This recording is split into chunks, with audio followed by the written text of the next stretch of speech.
Hello, students. Today we're going to do a little bit of work with the smudging stump. I just want to show you what it looks like.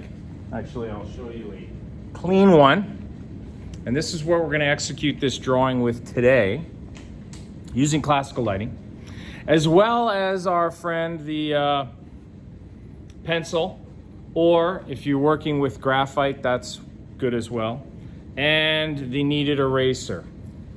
All right, and you can see up on the board the little still life that we're going to execute here today. And this one might not be the exact image that you're going to work from, but it'll be basically a similar thing. Now, the first thing I want you to wrap your head around when you're looking at a complex still life like this is you want to reduce it down in its initial stages to its simplest form. Think of it as a wonky little puzzle piece. Do you know what I mean? So as I'm looking at that, maybe all I see is a little shape like that. You just see one shape. Now, the reason that you want to break it down like that visually right away is to work out your composition. If you figure just this weird shape, then you can kind of measure where it is in your composition. If you just start drawing one object to the left and then moving to your right, you're going to find you run out of paper, things get big, and you just lose control of everything. But essentially, this is going to be a very quick demonstration because this tool is very fast, right? The one thing about it, and the principle basically behind it, is it's just rolled paper. So it's important that you don't touch with your fingers these little tips at the end, because oil comes off your fingers and it can kind of start to damage the paper. And then when you go to erase, the oil sticks, it's a mess. But they are meant to be dirty. They're meant to be looking like that because you want to be able to make marks like this and push stuff around. So essentially, when you get started in your thing, now that you've worked out your wonky little shape and where everything is, you start your drawing off exactly the way you did with the sphere.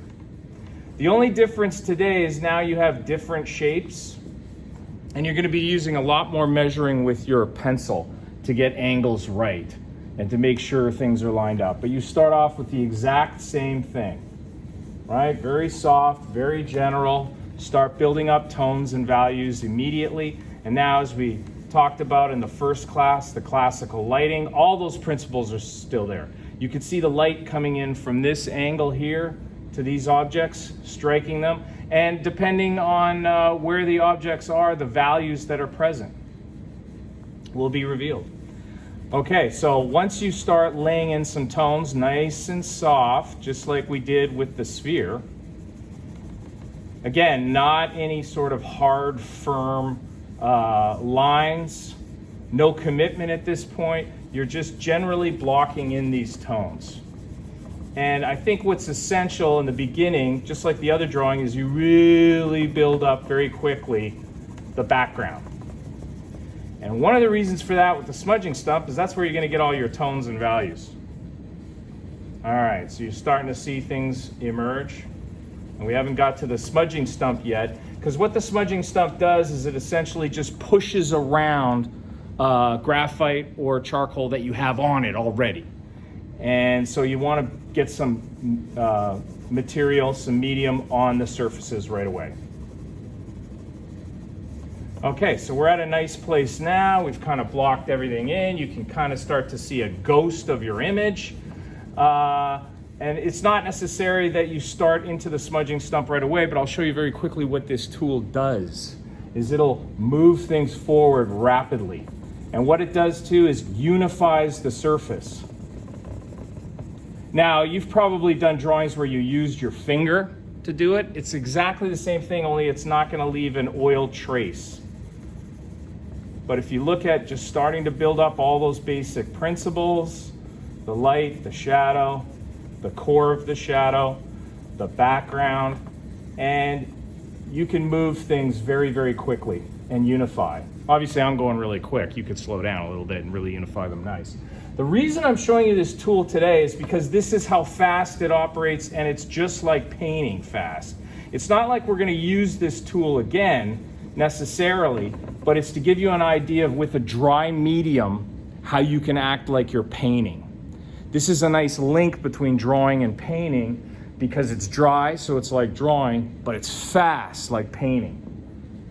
So you have your thing starting to evolve here. Let's just pick out the sphere. Going in with your kneaded eraser, you can start to clean it up, and you can start to explore all of those same principles. The light, the middle tones, the core of the shadow, the cast shadow, and you can start to push things forward as you build them up. So this is a unifying tool. It's a thing that allows you to move very quickly and push around whatever materials you have. Any questions on that so far? We're good? Okay. And this is what this tool does. Unifies, moves forward. Now we have a much more complex image here. Before it was just the sphere. So in your preliminary stages, it might be helpful if you spend just a little bit more time plotting out where your objects are. But you see how things rapidly start to evolve? That's the smudging stump with your graphite or charcoal pencil and your kneaded eraser. You can achieve wonderful things. And this is what we're going to work with today. You're all going to have a choice of a similar subject matter. You're going to work from a screen. Let's see how it goes.